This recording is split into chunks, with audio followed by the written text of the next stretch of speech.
रहीम अस्सलाम वालेकुम dear student. आज हम शुरू करने वाले हैं ह्यूमन रिस्पिरेटरी सिस्टम। और रिस्पिरेटरी सिस्टम एक ऐसा सिस्टम है जो हमें रिस्पिरेशन में मदद देती है, या हम कह सकते हैं कि हमें ब्रीदिंग में मदद दे सकती है या एक्सचेंज ऑफ गैसेस में मदद दे सकती है। तो वो सिस्टम जिसकी वजह से हमारे बॉडी और एक्सटर्नल एनवायरनमेंट के दरमियान गैसेस एक्सचेंज होती है, तो उसको हम कहते हैं रिस्पिरेटरी सिस्टम। रिस्पिरेटरी सिस्टम को हम टू पार्ट्स में डिवाइड कर सकते हैं। एक होता है अपर रिस्पिरेटरी ट्रैक और एक होता है लोअर रिस्पिरेटरी ट्रैक। तो अपर रिस्पिरेटरी ट्रैक में हमारी नोज़ और नोज़ से पीछे जो फेरिंक्स या थ्रोट का रीजन है वो शामिल है। और लोअर रिस्पिरेटरी ट्रैक में क्या है कि फिर लैरिंक्स जो यहाँ पे मेल में ये प्रोट्रूटेड होता है, निकला हुआ होता है, ज़ाहिरी दिखाई देता है। फीमेल में ये थोड़ा छोटा होता है तो उस तरह नहीं दिखाई देता। तो ये लैरिंक्स है। लैरिंक्स के नीचे जो है ये ट्रैकिया है, जिसको हम विंड-पाइप या सांस की नाली भी कहते हैं। विंड-पाइप के बाद ये टू ब्रांचेस में डिवाइड होती है, जिसको कहते हैं ब्रोंकाई। और ब्रोंकाई जो आगे जाके मज़ीद डिवाइड होते हैं उसको कहते हैं ब्रांक्यूल्स। और ब्रांक्यूल आगे अल्वियोलाई में डिवाइड हो जाते हैं, मतलब जो आखिरी हिस्सा होता है उसको कहते हैं अल्वियोलाई। तो वो सिस्टम जिसकी वजह से हम सांस लेते हैं, जो हमें सांस लेने में मदद देती है, उसको कहते हैं respiratory system. Okay, so system which is responsible for the exchange of gases between the body fluids and external environment is called respiratory system. Parts of respiratory system, it can be divided into two parts. इसको हम दो हिस्सों में तकसीम करते हैं। जैसे मैंने बताया, एक अपर रिस्पिरेटरी ट्रैक होता है जिसमें नोज़ और फेरिंक्स शामिल होते हैं, नोज़ और फेरिंक्स। लोअर रिस्पिरेटरी ट्रैक जो इसका दूसरा हिस्सा है, लोअर हिस्सा है, उसमें क्या है, उसमें लैरिंग्स है, उसमें ट्रैकिया है, उसमें ब्रोंकाई है, ब्रांक्यूल्स है, अल्वियोलाई है और लंग्स है। तो ये सारा हमारा रिस्पिरेटरी सिस्टम है। ओके, अगर हम डायग्राम की तरफ देखें तो रिस्पिरेटरी सिस्टम शुरू होती है नोज़ से। नोज़ रिस्पिरेटरी सिस्टम का सबसे पहला हिस्सा है जिसके ज़रिए हम इन्हेलेशन करते हैं। जब हम नोज़ के मदद से एक्सटर्नल या इंटीरियर नॉस्ट्रिल की मदद से जब हम इन्हेलेशन करते हैं, एयर को अंदर लेके जाते हैं, तो एयर आती है फेरिंग्स में, जिसको हम पेरिंग्स या थ्रोट भी कह सकते हैं, थ्रोट। ओके,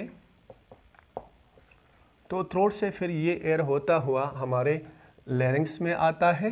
ये लैरिंग्स है। लैरिंग्स मुख्तलिफ कार्टिलेज पर से बनी हुई एक हार्ड स्ट्रक्चर होती है जो कि एयर को फेरिंग्स से ट्रैकिया में लेके आती है। तो फिर क्या होता है कि इस लैरिंग्स से ये एयर फिर कहाँ पास होती है, ये पास होती है हमारे ट्रैकिया में।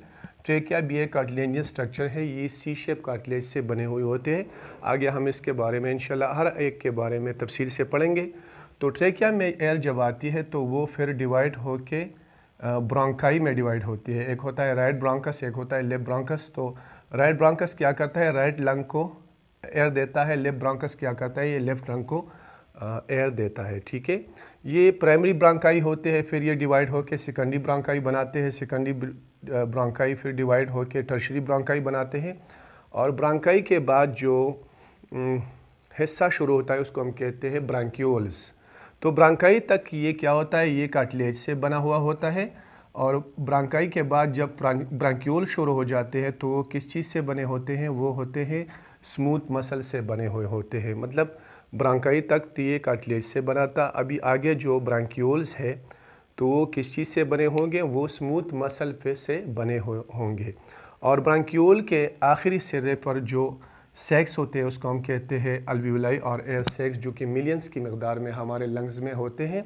और उसका काम ये होता है कि जो एयर हम इनहेल करते हैं तो उस इनहेल एयर को ये क्या करता है, ये देता है हमारे कैपिलरीज को और हमारे ब्लड को। क्योंकि हमने सांस किस लिए ली है, सांस इसलिए ली है कि हमारे बॉडी को ऑक्सीजन मिल जाए।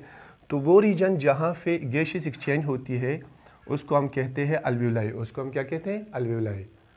उसको हम कहते हैं अल्वियोलाई। ठीक है, तो क्या होता है कि जो एयर हम इनहेल करते हैं, जो अल्वियोलाई में आती है एयर, ऑक्सीजन अल्वियोलाई में आई, तो इसके ऊपर क्या होते हैं, इसके ऊपर कैपिलरीज होते हैं। तो ये एयर फिर क्या करता है, ये ऑक्सीजन ये कैपिलरीज में डिफ्यूज़ होता है। जब कैपिलरीज में डिफ्यूज़ होता है तो ये आगे जाके हमारे सेल में, माइटोकॉन्ड्रिया में ऑर्गेनिक फूड के साथ मिलके कार्बन डाइऑक्साइड देता है। जो उधर से जो खून आती है तो उसमें क्या होता है, उसमें कार्बन डाइऑक्साइड होता है।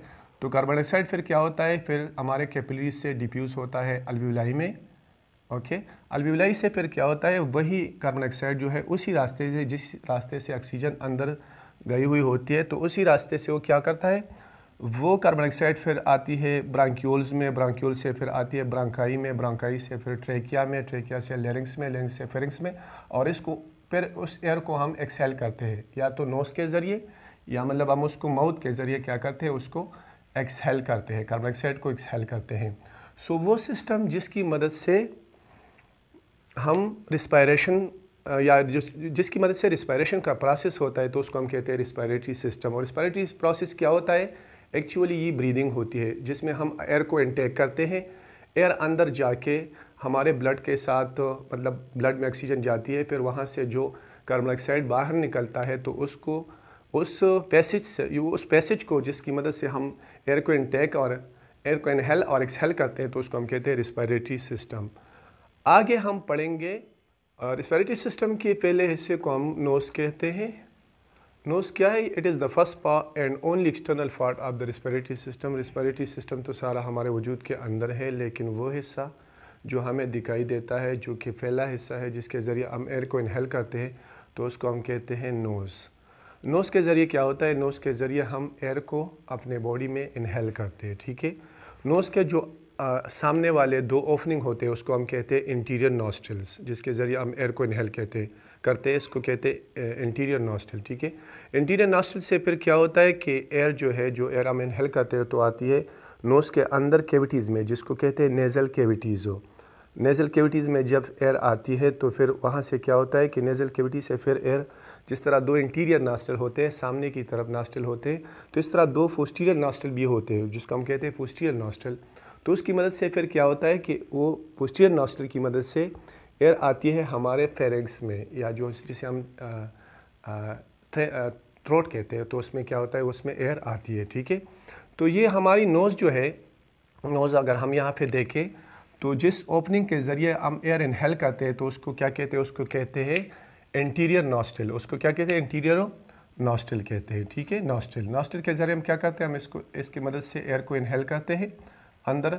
जब अंदर एयर आती है, तो कहाँ पे आती है, नेज़ल कैविटीज़ में आती है। कहाँ आती है, नेज़ल कैविटीज़, नाक के अंदर जो खाली जगह होते हैं, दोनों नाक के अंदर जो दो खाली जगह होते हैं, उसको हम कहते हैं नेज़ल कैविटीज़ हो। और ये नेज़ल कैविटीज़ क्या होते हैं कि इसके दरमियान एक पर्दा होता है, एक सेप्टम होती है, सेप्टम, जिसको हम कहते हैं नेज़ल सेप्टम। तो इस नेज़ल सेप्टम ने क्या किया है, इसने हमारे नोज़ के अंदरूनी कैविटी को दो हिस्सों में तकसीम किया हुआ होता है, जिसको हम राइट नेज़ल कैविटी कहते हैं और लेफ्ट नेज़ल कैविटी कहते हैं, ठीक है।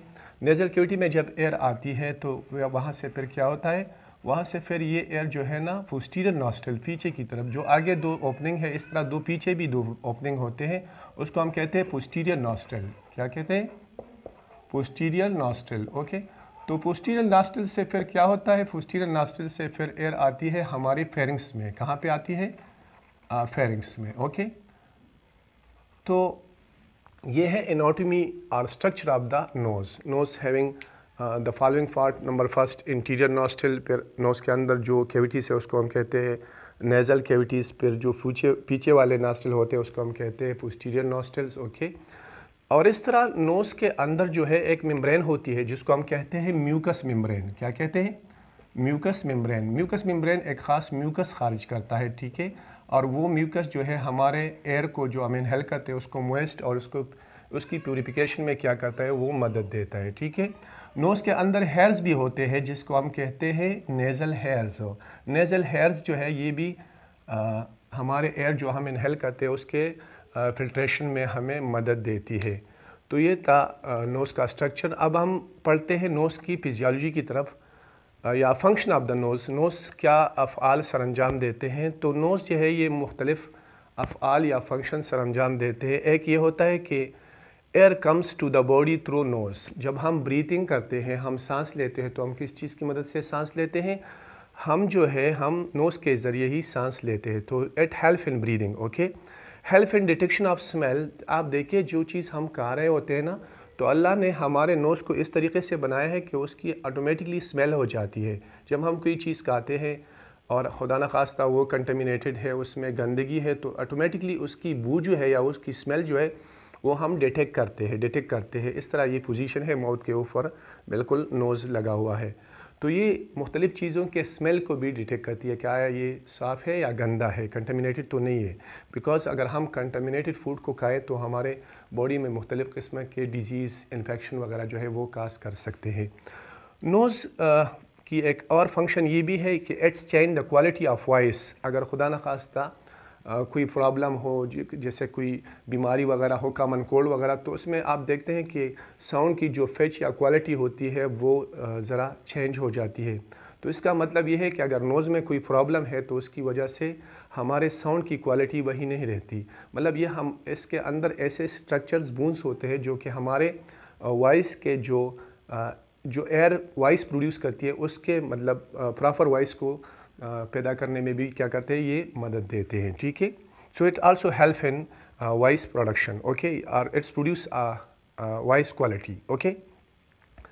अदर फंक्शन नोज़ के ये है कि ये इट वार्म्स, ये एयर को जो है, जो एयर हम इनहेल करते हैं उसको वार्म करती है। वार्म एयर का फ़ायदा क्या होता है? वार्म एयर का फ़ायदा ये होता है कि जब एयर वार्म होती है तो उससे एलर्जी के चांसेस कम हो जाते हैं, बिकॉज ज़्यादातर लोग जो है वो कोल्ड एयर को एलर्जिक होते हैं, और जब एयर वार्म होती है तो एक्सपेंड होती है तो उसके फिल्ट्रेशन में भी क्या होता है, वो आसानी होती है। So it warm filter and moisten the air. हमने पहले पढ़ा कि एयर के अंदर जो है म्यूकस मेम्ब्रेन, नोज़ के अंदर जो है म्यूकस मेम्ब्रेन होती है, और वो म्यूकस मेम्ब्रेन फिर क्या करती है, वो म्यूकस पैदा करती है, और वही म्यूकस फिर जो एयर हम इनहेल करते हैं तो उसको मॉइस्चराइजेशन देती है, मॉइस्चर करती है। तो मॉइस्चर का फ़ायदा ये होता है कि वो आसानी के साथ फिल्टर होती है, जिसके साथ कोई डस्ट वगैरह, गंद वगैरह होता है तो वो क्या करता है, वो इस डस्ट या गंद को क्या करता है, वो फ़िल्टर करती है, और जो एयर आगे जाती है हमारे फेरिंग्स, लैरिंग्स, ट्रैकिया एटसेट्रा लंग्स में, तो वो क्या होती है, वो साफ होती है। तो डियर स्टूडेंट, उम्मीद है आप लोगों ने इससे कुछ सीखा होगा। अगले लेक्चर में इंशाल्लाह हम पढ़ेंगे कि what is a लैरिंग्स and what is a trachea. Okay, तो तब तक के लिए इजाज़त दीजिए। अल्लाह ने